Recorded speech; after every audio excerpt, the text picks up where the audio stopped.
UKMotorTalk.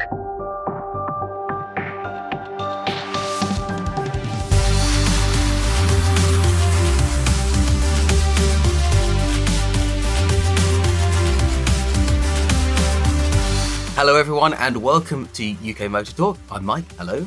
I'm Jim, good evening, hope you're all well. I'm Graham, hello. I'm Chris, good evening. And I'm Dave. We've got a new voice. Who is Red 5? Come in, Red 5. Who is this? We do.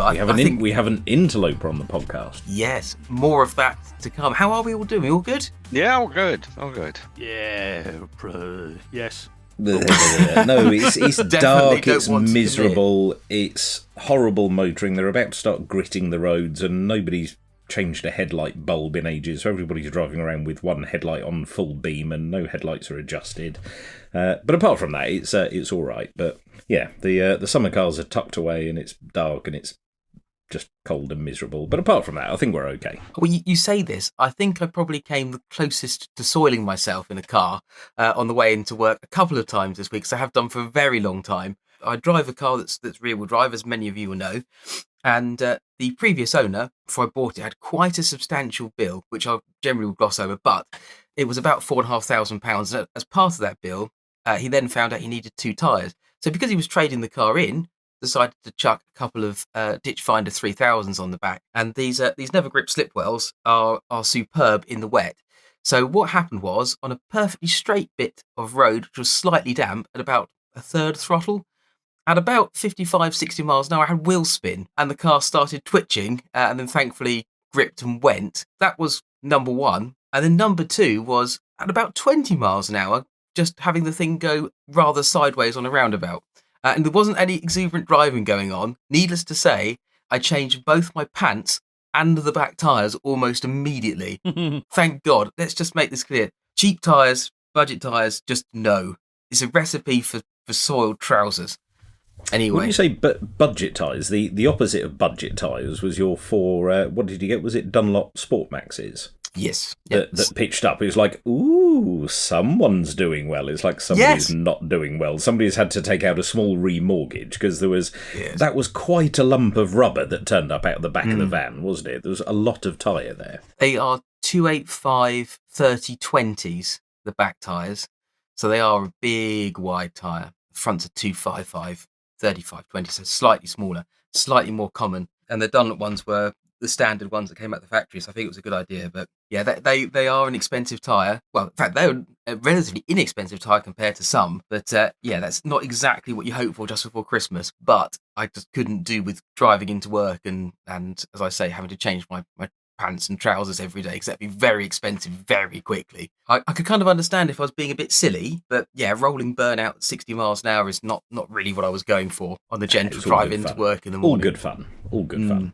You see, there are other people that pay to go and do that. They pay for their track days with the expectation of going round and round and round, or they go on a skid pan and do just that. But not on the Chichester bypass. Yeah. I did half suggest the idea was kill the tyres in the car park doing some donuts before you had them changed, so maybe that should have happened. Well, I've kept them, so if you want to do that, there is always the opportunity to I would love to do donuts in your car in the car park just to kill the tyres. Thank you very much for that generous offer, Mr. Gates. That's wonderful. Thank you. I think I am already responsible for a number of 11s down the car park. But yeah, nevertheless, that's something that I really didn't want to repeat again. And there's definitely a time and a place for that kind of stuff. And in rush hour traffic, probably not, I would argue.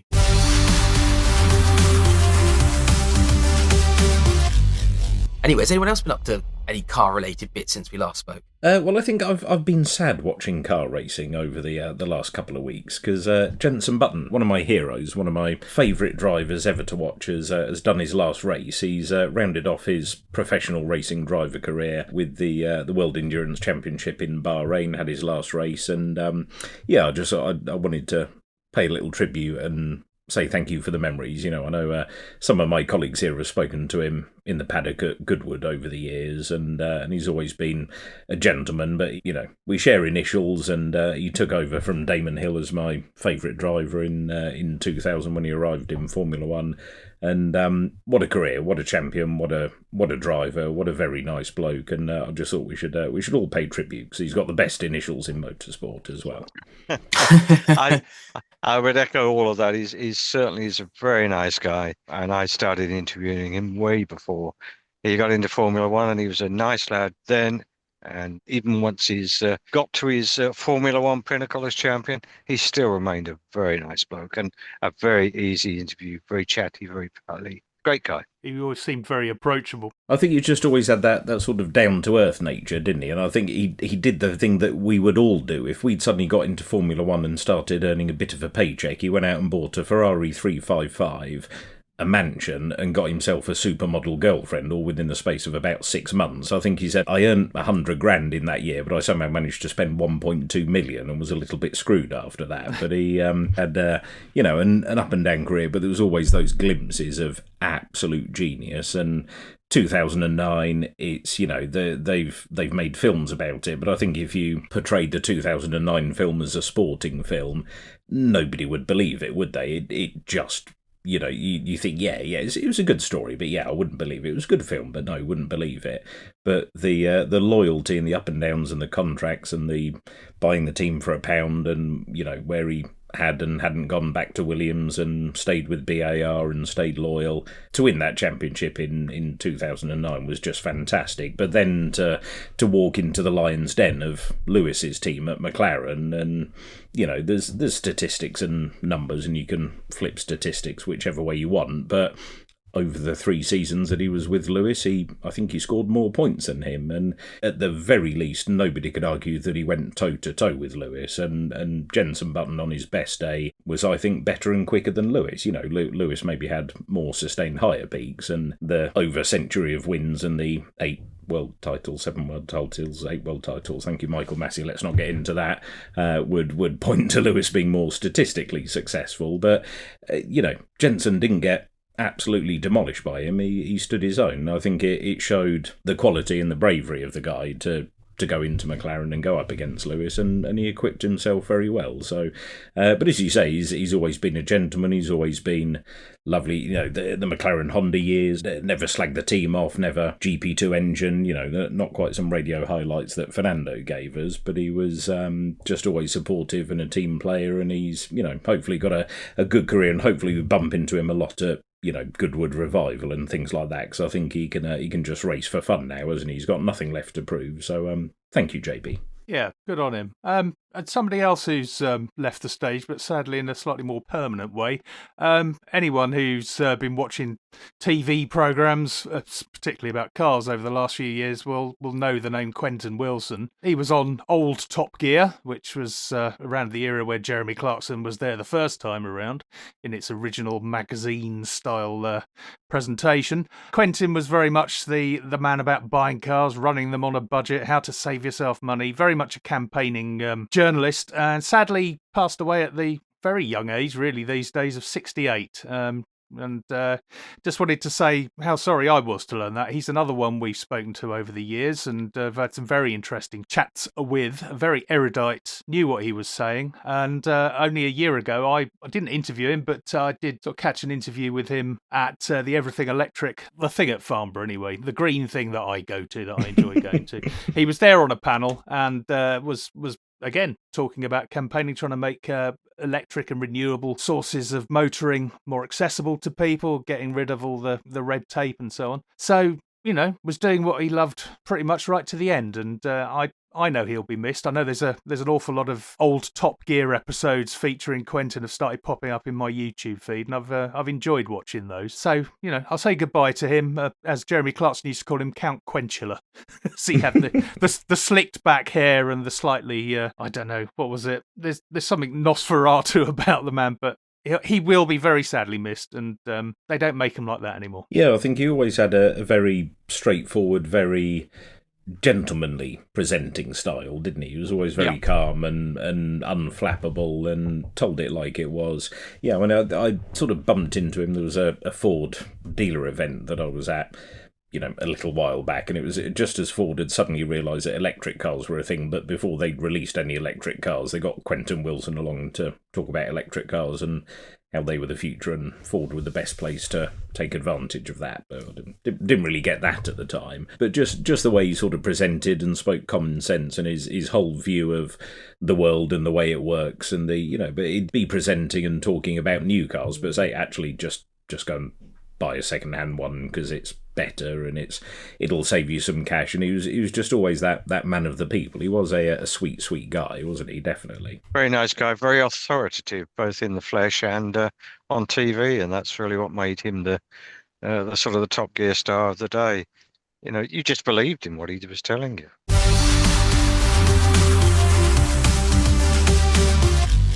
Those who are actually paying attention at the beginning of the podcast would have noticed an extra voice, a new voice, and just as there's there's 4 helmets talking to you at the moment. There's a man with a couple of helmets behind him on the shelf, I believe. We have a new member to the podcast team. Chris, who are you? Well, good evening. Firstly, can I say thank you very much for inviting me along. My name's Chris. I met one of your team, Graham, at Eastbourne a few months ago, and was very kindly asked if I'd like to come and have a bit of a chat and just to talk about a little bit about my life, which isn't quite so much motorsport as your history, but it has an fairly substantial aviation link. So yeah, it's a pleasure to be here. And before we go any further, I would also just like to echo the comments on Quentin Wilson and Jenson Button.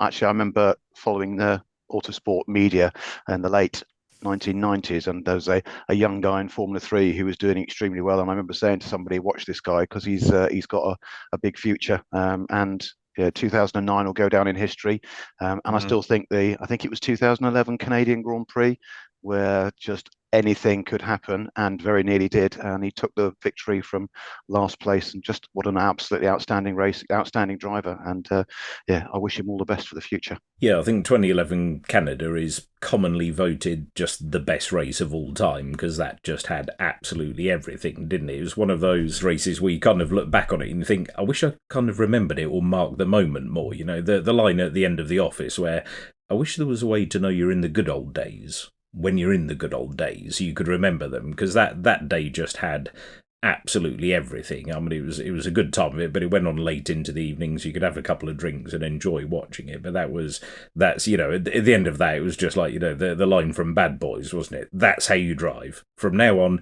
that's how you drive. Just do that all the time, and you'll be well away. Well, Great race. Chris and I met at Eastbourne Airborne, and so happened late on Sunday. Chris was just sitting down with some of his colleagues in front. We were staying in the same hotel, as it happens, just off the seafront. And we got chatting. And I just thought, given that he was at that time involved with the Battle of Britain Memorial flight and Navigator on the Lancaster, that certainly that was a story to tell. I didn't realise until he sent me his CV what a story it was. So, in fact, we had then met just a few weeks before Chris ultimately retired as one of the RAF with the greatest number of hours ever on Tornadoes. Many missions, some of which he can talk about, some not.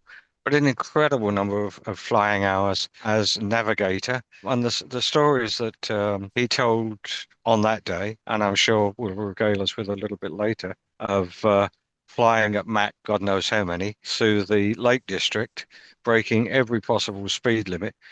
We all like to go fast, we all like to go rallying, and we all put our faith, if we're drivers, in the Rally Navigator to get us there. But his seat is moving a hell of a lot faster than ours. Really, I mean, there's an awful lot of trust involved there, Chris. Yes, it's just something that you do, and I never really had an issue. I never flew with anybody who I considered to be dangerous or who I thought might put my life at risk. Everybody, I know the training system and I know what the pilots have gone through. I did do a little bit of pilot training myself. Sadly, didn't make it. But as I've said before to lots of friends, everything happens for a reason. And I've achieved more as a navigator on Tornado and on the Lancaster than I could ever possibly have imagined as a youngster, or if I'd gone through pilot training. So I know what it's like to do the training. And yeah, I've just had some amazing luck and some amazing good fortune, and it's all paid off. I said I finally retired about 2 months ago. I've got just short of 7,500 hours, of which, as you said, Wow. 6,000 of those were on the Tornado, the GR, the low-level version, and 1,000 hours flying operations from Waddington, and just cracked just a smidge over 100 hours on the Lancaster. So very lucky. And Remarkable. and you're the only one among us that's got an MBE as well. I think we should Uh, make note of that. I know Yes. you make light of it, but nevertheless, it's noteworthy. Yes, thank you. Yes, I have an MBE. Again, that's thanks to a number of other people. I've been very lucky, and I've got some very good friends who've looked out for me. And I do have a couple of other slightly more minor awards that I'm very grateful for. But yeah, I'm very, very lucky, very privileged to have been put in that position.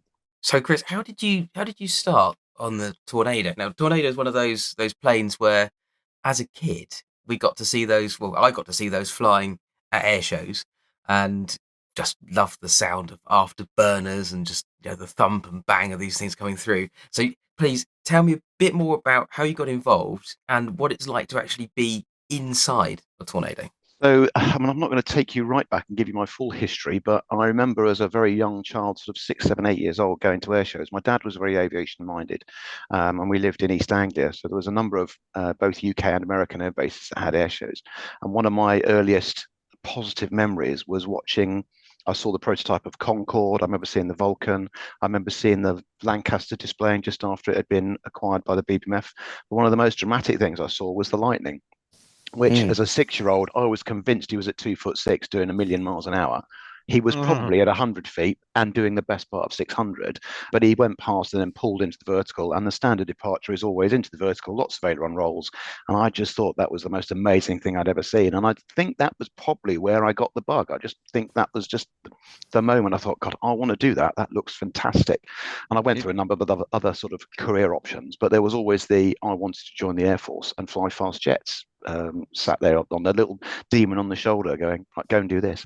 So I joined the Air Force. I did do, I said, a little bit of pilot training until they worked out how rubbish I was. And if I'd have carried on, I'd probably got myself killed. So I went to become a navigator, and they paid somebody else to try and do the job instead. And from even before the course started, I said that was my first choice. I wanted to do low-level Tornado. My course commander at the time saying, well, you've got to pass the course first. Well, we'll take that bit as read, shall we? But if I get through, that's what I wanted. I was very lucky to be selected.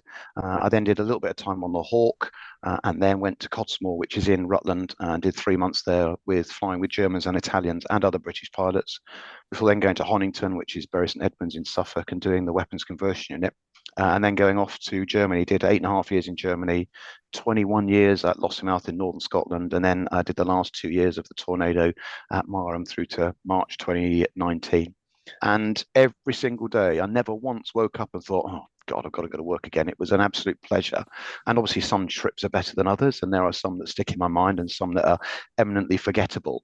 But just climbing into this cockpit, minding your head and your back on the low canopy, just squeeze yourself in, and then strapping this 25 ton piece of machinery to your back and ripping off down the runway. And as I said, 21 years of Scotland and being paid to fly around Scotland at, well, mostly 250 feet, but there were certain times and certain areas where we would be allowed down to 100 at 600, 650 miles an hour, watching the countryside rushing by, seeing tourists and caravans and cars on the road going past on the road that was higher than you are. That's just a massive thrill. I mean, there's been a huge number of good points, some bad points as well. And there's been some great detachments where, go to Las Vegas, America, all over Europe. And there's obviously been some rubbish detachments where you go off and get shot at quite a lot. But overall, yes, it was just an absolute joy to be part of what I still consider to be one of the best warplanes ever built. You see, looking at your age and your CV, and it is very extensive and very detailed. And I honestly hadn't realised you could join the RAF directly from primary school. I wish I could have done. I'd have had 10,000 hours on Tornado. You must have done to pack all that in. It's an extraordinary CV. I actually joined at 21, and then, as I mentioned before, I actually took a year out to do the Navigator long course via Linton on Ouse. But yeah, so I was quite young, and dare I say it, probably a little bit immature, but certainly when you start flying training, and especially when you get to the front line, you do grow up quite quickly. But it's not just combat missions that you've flown, is it? You've also done some other exciting bits and pieces. So we may well have seen you out and about. Yeah, well, flying combat's pretty exciting, but I've been very lucky to do, 3 years flying with a Lancaster on the Battle of Britain Memorial flight and displaying during the summer. But I also did the solo Tornado display in 1999, and then I was the lead navigator for the Tornado roll demonstration in 2012 with a very good friend of mine who's now ex-Red Arrows. Well, he is now, he wasn't then, but yeah, and that was a summer of it was quite a lot of time away and going off to a number of different air shows in the UK and in Europe and displaying. It's not a display, it's a demonstration, but trying to demonstrate the aircraft to its best capability. But we were very lucky to have a team of pyrotechnics experts on the ground who've done a lot of TV work, and we put a scenario together and a commentary together and the actual sequence and managed to link it all in. So we had, in effect, an Afghanistan type scenario. And the feedback, especially on social media, which was obviously new to us because we didn't have social media when I did my first year. But in 2012, the feedback was very positive, and there was lots of very complimentary comments, which was really nice. We all know what it's like taking off in a jet. You get that huge, I say jet. I mean a jumbo jet. Let's be honest here. I don't mean an actual fun, fast jet. I just mean passenger carriaging thing. But you get that sudden thump of torque, don't you, just before takeoff? And then you're obviously in the air and you get thrown about a bit, and that's about it. But what's it like to have that amount of power right behind you and to be thrown around, presumably at a loss of G? Well, we don't. The Toledo didn't pull a massive amount of G. Our version was designed specifically to go low and fast in a straight line. The fighter version would pull more G, and obviously you look at the airplanes like the Typhoon and the fifth generation fighters that are coming out of America. I mean, they're pulling horrendous amounts of G, and the limiting factor is almost the organic lump that sits in the front with his hand on the throttle and stick. So we didn't pull a massive amount. When you accelerate down the runway, the aircraft is fairly heavy because it's got quite a lot of fuel on, and if you're in a war fit with bombs or missiles or whatever, then it does take a little while to accelerate. When you're flying around at low level, it's actually reasonably steady, and the Tornado was very comfortable at low level. It would ride the turbulence really nicely. You do pull a fair amount of G, but we're certainly not an agile fighter by any stretch of the imagination. We would do in certain sorties, especially when we're training people to do their low flying, their operational low flying, the 100-foot flying, would do accelerations and slowdowns over the sea, and you'd start off about 250 knots, put the reheat in, and then progressively move the wings back all the way from fully forward, so 25 degrees forward to 67. And as the aircraft started to pick up, you would notice that, and you could feel the pressure as it was pushing you back in the seat with the acceleration. But the most dramatic sensation was when you got to 550 knots and then took the reheat out, and that was actually, well, not quite like hitting a brick wall, but there was a fairly substantial forward motion as you then decelerate. So the aircraft was great at decelerating. It just took a little bit of a while to get to high speed. Once it was at high speed, it would stay there for ages. It was brilliant. Is it a little bit like the first time you drive a car and your instructor or your dad who is sat on his lap and you're in the field or you're doing whatever you do and he's set off, so you set off and 15 miles an hour feels like a million, and then you build yourself up and you pass your test and you rip the L plates up, and about 7 minutes later you're doing 100 miles an hour on your own private bit of a dual carriageway, and you build up to it and everything feels that quicker. Is it just that by the time you've built up and built up and built up, by the time you get to a Tornado level, it's, the first time you do it's a bit scary, but after you've done it twice, it's fine, in inverted commas? Does it make an ordinary plane feel very ordinary? The training is progressive. It's a bit like when I learned to drive on a Triumph Toledo, and I think with 4 wheels, and one of those was the steering wheel. So it was a really old, not very fast car. And then, as you say, you progress to something a bit faster and a bit sleeker. And it's the same with the flying training. I started off on the Jet Provost. I did some time on the Domini on my Navigator training, and you then move on to the Hawk. And the Hawk was quite a big jump because you'd been flying around at low level at between 240 and 300 knots. And then you go on to the Hawk, which would comfortably sit at 420 or 450.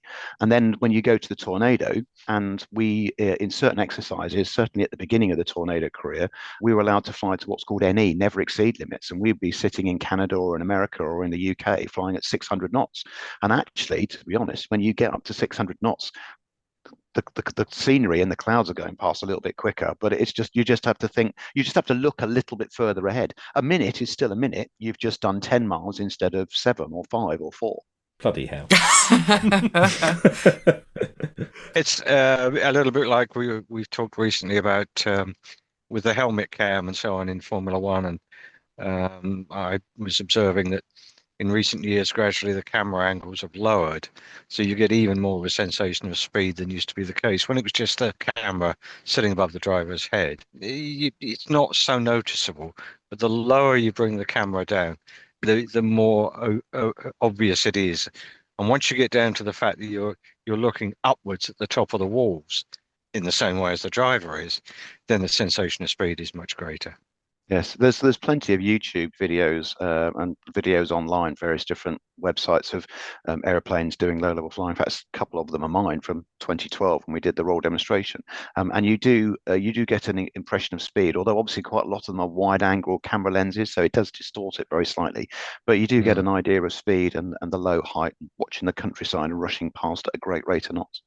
I love to watch this because my in-laws live just off the Mac Loop, which I hadn't appreciated the first time that I visited until I was on the side of one of the mountains and a jet came through basically at head height and scared the living crap out of me. Because you don't really hear anything, not much of anything, until it's there, well, until it's pretty much gone. But my God, I nearly had a heart attack. It's quite incredible. When I was a kid, and obviously you've mentioned being in the memorial flight, I'm a Shoreham lad, Sussex, and I was convinced that if I stood on the wall, and where I lived, it was the main road sort of heading to the airport and flying away, and they seemed to follow that main road. I was convinced if I stood on the wall and waved like an absolute maniac with my brother, that you could actually see us. And can you see us? Yes, obviously it's slightly easier when you're in a Lancaster because we're only doing 150 knots for most of our flying, but you still can see people in the Tornado. And when we're doing a display, unfortunately, because of the way the display rules are written, you have to sit a little bit off the crowd line. So the closest you're allowed to get to is 230 meters. But when you're flying in and out and you're flying over roads and cricket pitches and golf courses and school football matches, you can see people waving. And regularly, if you see them, we'll normally try and wave back. So we can see you, but you probably can't see us. I was absolutely convinced I saw some wings waggling as kids we were stood there. We used to wave like absolute maniacs until we were old enough to be able to kayak up the river and wave from the river instead. He still does now, though. I do. I wave at everything. I wave at trains. Just waves at his reflection as well. He's been told. Yeah, that's it. Don't wave too hard in a kayak because you'll end up coming out. Yeah, that's it. Or being rescued, one or the other. You must have surprised a few people in your time coming up, and so all of a sudden they're looking up and there's a fast jet a few hundred feet above their head. And obviously the noise happens afterwards, but people must have just turned around at the most opportune moment and gone, "Where the bloody hell did that come from?" I can remember one instance when I was flying at Lossiemouth, and I was flying with the boss, and it was one of his last trips on the squadron before he then left, handed over the squadron to another pilot, and then went off to a ground tour.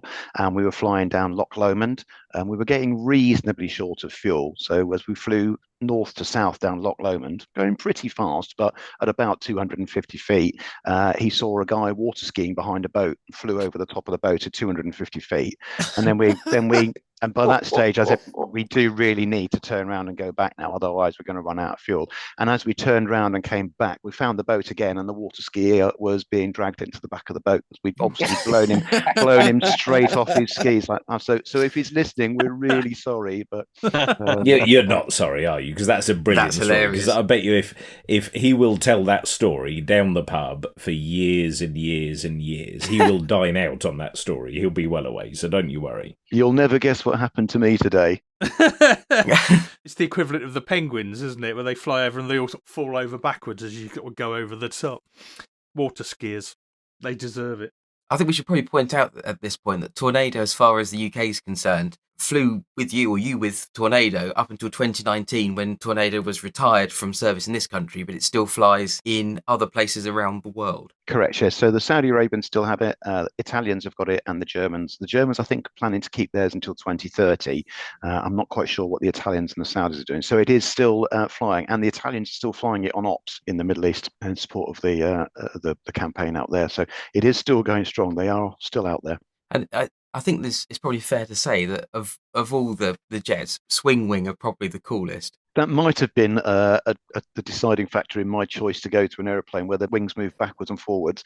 I just think it is such a cool way, and I do remember having posters of the aeroplane. And if you remember those cutaway drawings that they used to do, where half the aeroplane had the skin on and the other half was ribs, and you can see where the boxes were. And I had posters of that on my bedroom wall, probably before it ever actually became operational. So, but yes, it was a wonderful aeroplane to be part of, and a unique as far as the Air Force goes with the swing wing capability. Just as a Tornado would be possibly the sort of sexy and powerful and leery one, I believe, and it's maybe got lost in the myths of time and stories and things. My granddad on my dad's side was a Navigator on the Lancaster, so I might need to tap you up and see if you can find some info. I've tried to do a bit of research, but couldn't find a lot for obvious reasons. It's not publicised on the internet, etc. But the Lancasters, I believe he got this, and whether it's a pub story of I was doing 170 miles an hour and actually you weren't, you were doing 12, etc. And all the as these stories get embellished, he got a medal and did reasonably well for navigating back from Germany when all the instruments had failed, all the lights were out, etc. And it was, he got the plane home, so he did well for it. But the Lancasters, can you tell us a bit more about that? Yeah. Well, thank you to your grandfather, because it's one of the, we've talked a lot about Tornado, but obviously one of the other highlights of my career has been 3 years flying with the Battle of Britain Memorial flight at Conisbee, solely on the Lancaster, I'm afraid, because we haven't had the Dakota. But one of the real highlights has been the opportunity to meet some of the veterans. And in fact, I met one last week he turns 104 on January the 1st next year. And he was an ex-Lancaster Navigator. And just meeting them and talking to them about their stories. And I think you mentioned, what was his name, just out of interest? So Eddie Hume. Okay, lives in Worksop. Not my granddad. And just chatting to these people is a real privilege. And you mentioned earlier on about Quentin Wilson. They just don't make people like that anymore. We have a guest night every year, which the veterans are invited to.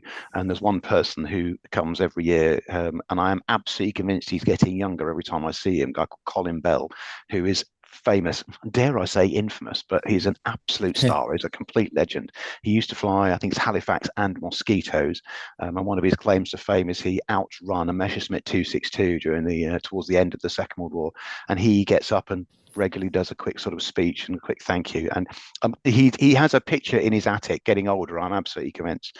And the other thing that we do, obviously, with the Lancaster and all the aircraft on the Battle of Britain Memorial flight, is flypasts and displays during the summer. We normally start the flying about middle of April. We'll get clearance to do our flypasts when everybody's current and competent again. And then we'll do a number of display practices, and it gets ratified by an Air Vice Marshal, and we get our public display authority. And then that means that we're eligible to go and do flypasts and displays all around the country through up until the end of September, beginning of October. And the love for, again, not just the Lancaster, but the love for all of the historic aeroplanes is immense.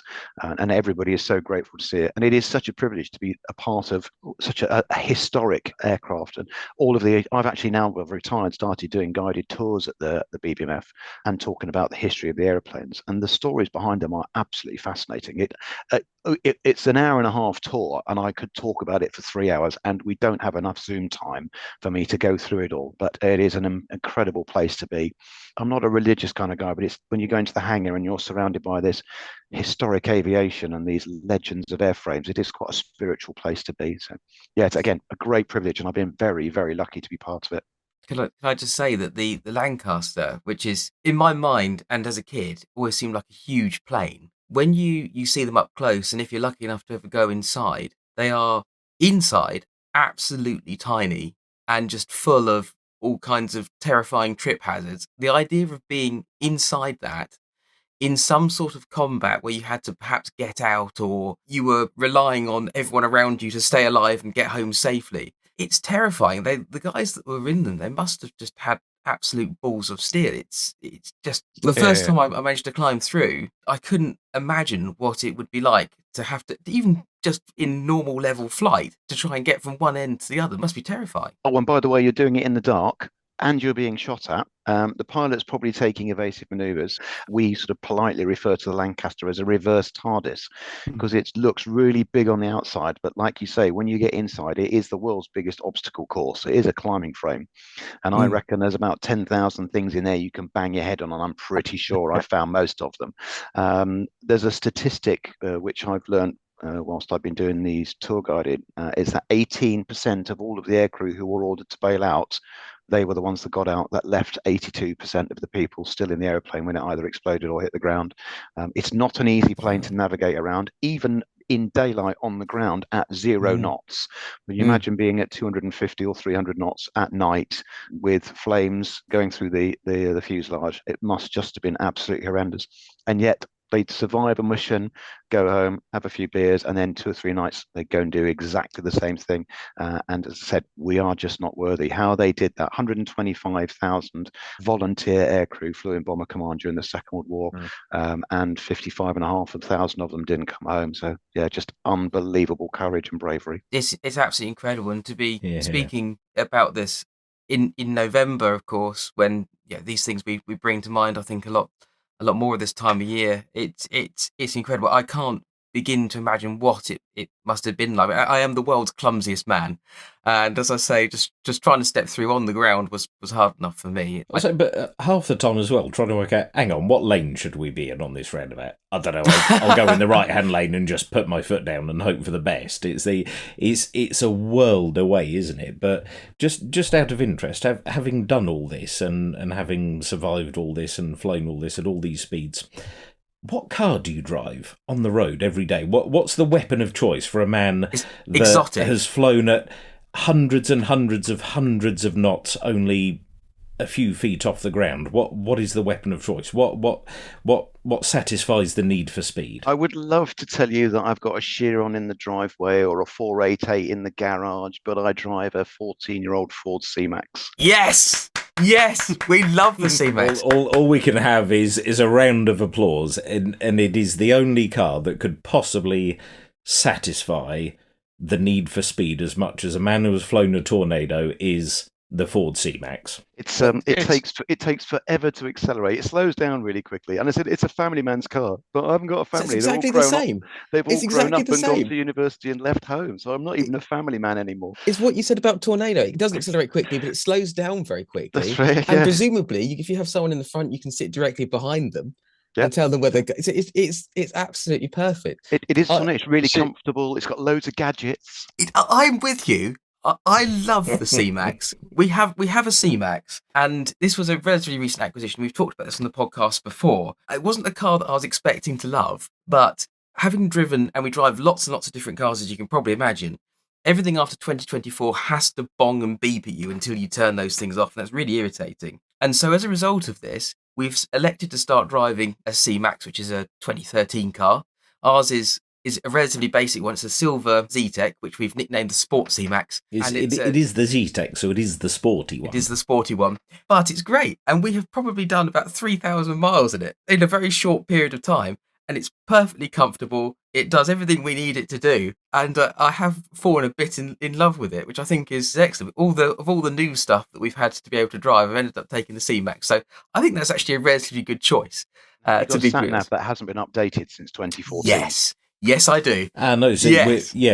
we tend to use the Apple Maps or we've bought a Jazzy MagSafe charging phone mount, so you can stick the phone on the dash. But it's a little bit similar. I mean, the only experience I've got of flying planes is a little Cessna or something or whatever it was out of Goodwood one day. So you practiced around on the simulator, tried to do a barrel roll, but then when you were inverted, you had to get your head around the idea of push forward on the stick to go away from the ground, because apparently I'd flown a plane when I was really, really young. We were out in a plane with a family. I was about 4 or 5 years old, and the pilot was Australian. I said, can I have a go? Can I fly the plane? He said, yeah, it's really easy. You pull the stick back, the houses get smaller. You push the stick forward, the houses get bigger. All right, okay, yeah, I got the hang of that, so I'm practicing around flying this plane. But after that, I'd flown a plane out of Goodwood. But what got me was the sat-nav. And you'd be flying along, and it would just sort of say, traffic, 3 o'clock, traffic. And you'd look out the window and you think, where is it? Is it 1,000 feet above us or 2,000 feet below us or whatever it was? But it was how similar the sat nav in a plane was to a Garmin sat nav on the road. It blew my mind. I love the sat nav in the C-Max because mine is 2011 and hasn't been updated since about 2012, and it just adds that little bit of excitement because you don't know which way you're actually going to go to get to your destination, or when you're going to get there, because the time relate system, you're going to arrive at 5 o'clock and you get there at 3:15. It's a real excitement working out what time you're going to get home. Well, if anyone knows where they're going, hopefully it's you. You would really hope so, wouldn't you? Yeah. I haven't been lost much recently. I think we've all got so used to seeing the RAF types in the war films and the immediate post-war films jumping into their sort of MGTCs and off to the pub with the lads and so on, and a few pints. And the reality is a long way from that. And for you, that's the right car. Yeah. And actually, I read Guy Gibson's book many years ago. I don't know what car he drove, but he talks about the guys when they weren't on ops, they would go to the pub and most of the time get absolutely blotto because they'd be flying the next night and not sure if they were going to come home again. So, I mean, and whilst you would never condone that nowadays, I absolutely understand why they did that in whichever car they drove.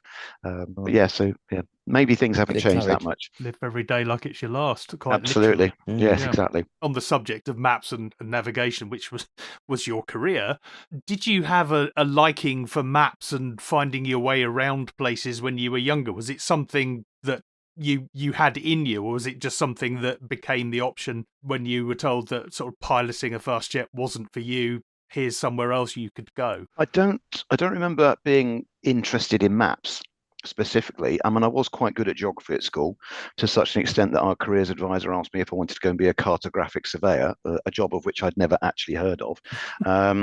But when I joined the Air Cadets, we did quite a lot of map reading exercises, and I was also reasonably good at orienteering when I was at school, and also when I joined up, and there was a course that we did which involved the days of orienteering. So actually, I would hesitate to say I've been born with an inherent sense of direction, but it certainly wasn't a struggle. And even now, I will still quite happily sit and look at a map and plan a route and say, right, tomorrow we're going to go here and we're going to go this way and we're going to do it that way. So, and I didn't mention earlier on, but along with my car, I also own 2 motorbikes, and it's quite nice to just sit on a laptop or on a sat nav and just say, right, we're going to go here, but we're going to go this way, and this way, and planning out a route. So yeah, I still have an interest in maps and navigation.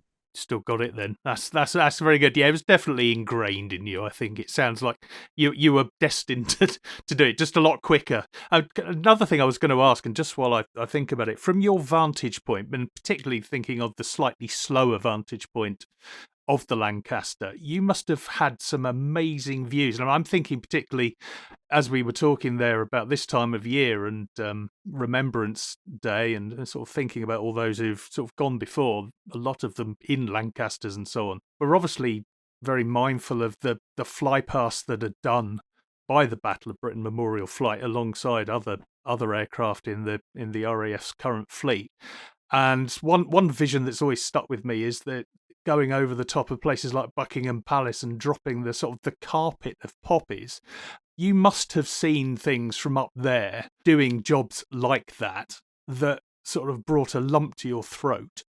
I'm not an emotional kind of guy. I'm afraid I'm not quite wired that way. But like you say, I have had a few experiences. I was very lucky at the end of June to do a flight past over the Bomber Command Memorial in Green Park. We had the previous chief of the air staff on board, and it was a time on target overflight as well, so no pressure. But flying over the centre of London and being able to do something like that is quite special. When the Bomber Command Memorial was opened, quick story, there's a friend of mine who I know from Coningsby from the BBMF.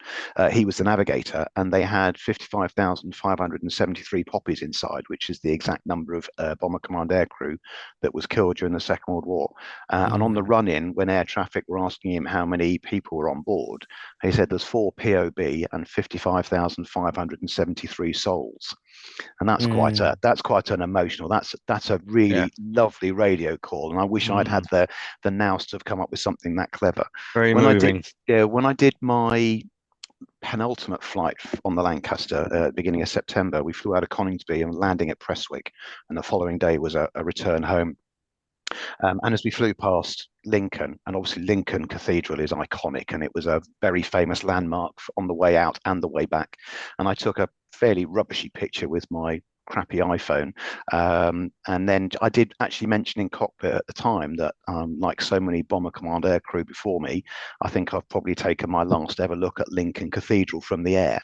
And I was fairly confident that barring something catastrophic, I'd be back the following day, there'd be people on the ground to meet me, I'd have champagne, and then the week later I'd go into retirement, and that'd be me through till the end. Obviously, most of the people, 42% of all of the Bomber Command aircrew who were killed, were launched out of Lincolnshire airfields, and Lincoln Cathedral may well have been the last thing that they ever saw before they then went to Germany or to Western Europe and then never came home. So that was, again, not a particularly emotional moment for me, because I'm not wired like that, but that was definitely something where maybe you get a little bit of the warm and fuzzy, or the goosebumps, the little hairs on the back of your neck just rising. That was quite a special moment to see Lincoln Cathedral for the last time. And I think that was one of the probably the times when I thought, this genuinely is now really coming to an end, and I'm about to stop doing something that I've been doing that I absolutely love for 41 years, and also to remember all the people that have gone before me. Remarkable. Wow. I would just be crying like a baby. Obviously made of a lot tougher stuff than I am, has to be said. It's funny you should mention that you had the posters, the cutaways, and you see the planes. As it happens, earlier on today, I was going through some of my books I had as a kid, and I've saved a load of them for my kids, and I've passed them on. And one of these pages is like how it works. There's a page, can planes move their wings? And you'll never guess what. Of course, yes, they can. And I'm gonna very carefully try and turn this around. Can you see? So I took a picture of the book ahead of this evening. It was just pure chance that I picked it up, and that was the thing that we looked at. Can planes move their wings? There you go. And absolutely, these planes, like the Tornado, were a huge part of my childhood. I used to make the Airfix models, used to see them at shows, all the rest of it. And I think it's quite incredible to be able to do that, and to be able to speak to someone that's obviously flown in Tornado and had experienced it is quite something else. Because of course, for us mere mortals, and most people listening, we won't get the chance to be able to fly at high speed, at very low level, and to be able to do these things, and to scare the hell out of people who might be water skiing otherwise up the side of a mountain in the Mac Loop in Wales. So thank you for that. It's a real privilege to talk to you about that, and hopefully we'll get to share a few more stories in future podcasts. I'd absolutely love to. I've spoken to a few people, and I've been through flying training, and I've flown on squadrons with people who've flown airplanes like the Lightning, like the Phantom, with swept-back wings, which are very, very good at going fast in a straight line, but not very good at slow speed and not very good at turning. And obviously the whole remit behind having swing wings is you put them fully forward for takeoff and landing, or when you're doing slow speed maneuvering. But then when you want to do a high speed runaway, you put the reheat in, sweep the wings back, and it just goes like a scalded cat. Like a homesick angel, I think was a quote I heard home on the TV a few weeks ago. That's brilliant. It's just cool. Let's face it. Yeah, well, there is that. It's just cool. And if we could have done the display and just gone high speed in 67 wing for 8 minutes, I think that would have been much better than pretending to do turns and loops. Just running past. Yeah, absolutely. You'll be back in a minute. Don't worry. Yeah, with a turning circle the size of South Wales. Can I just mention, you talked about the flight line earlier, and the conversation that we had pretty much at the time was, like all air shows, you have to stick to the flight line, and at Eastbourne, it's for everybody over the sea. But for one plane, it wasn't. And you explained to me why. Yes, so this is what we think we're talking about, the crowd rear arrival, and then what we call the COOD, the crowd overflight on departure. So certain aeroplanes, the BBMF, the Red Arrows, and this year for the first time the Typhoon, as long as the display director approved it and the approvals were all set in place and the town were happy or the venue was happy, we were allowed to fly over the crowd, pointing out over to the display line overseas, and then you start your display. And previously we've done 3 ships, so Lancaster and then 2 fighters. Now now it's just the Lancaster that's approved to do the crowd rear arrival. But what the other formations are not allowed to do, which the Lancaster is we're allowed to do an overflight on departure. And the way that the end of the display organises is the 3 aeroplanes, the Lancaster and the 2 fighters, will fly down the display line.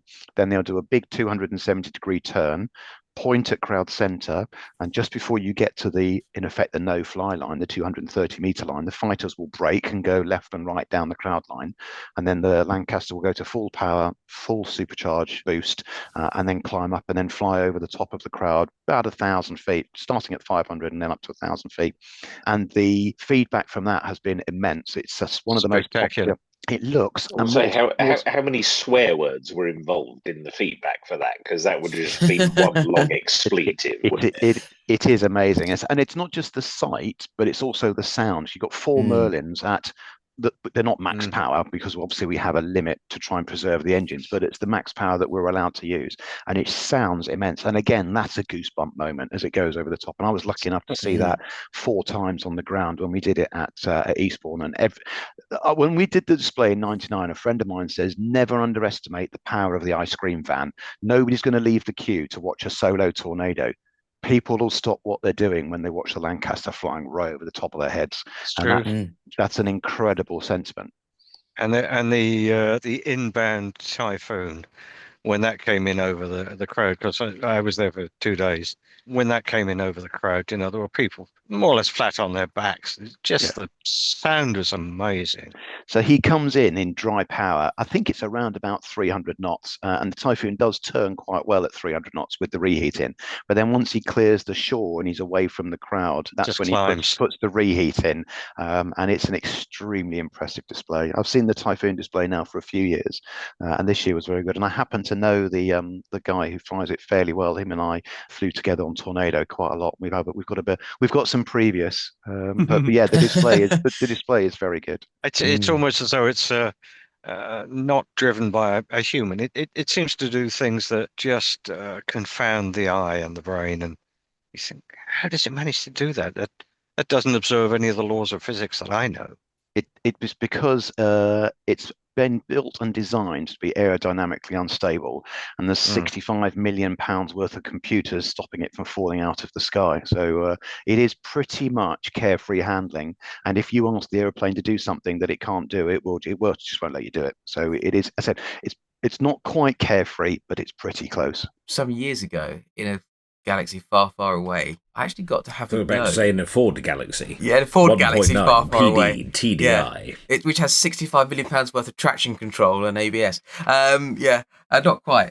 In a Ford Galaxy miles away. I actually got to have a go in a flight simulator of the Eurofighter Typhoon. It's quite something. Really is quite something. I said, we'll put you in the air doing whatever speed it was, and then you get to then fly and attack things.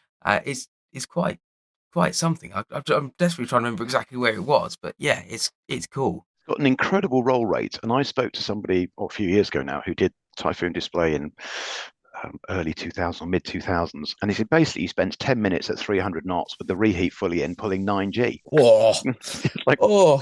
What a great way to earn a living. Oh, I can feel that in my stomach. Right. Yeah, that's something. G. Yeah. They were, so when we flew the Tornado, we used to just have anti-G trousers, and I'm sure you're all familiar with those, but basically it's just air pockets that you wear around your calves and thighs, and as you pull G, the pockets inflate and it stops the blood rushing down to your feet. But that was all we had.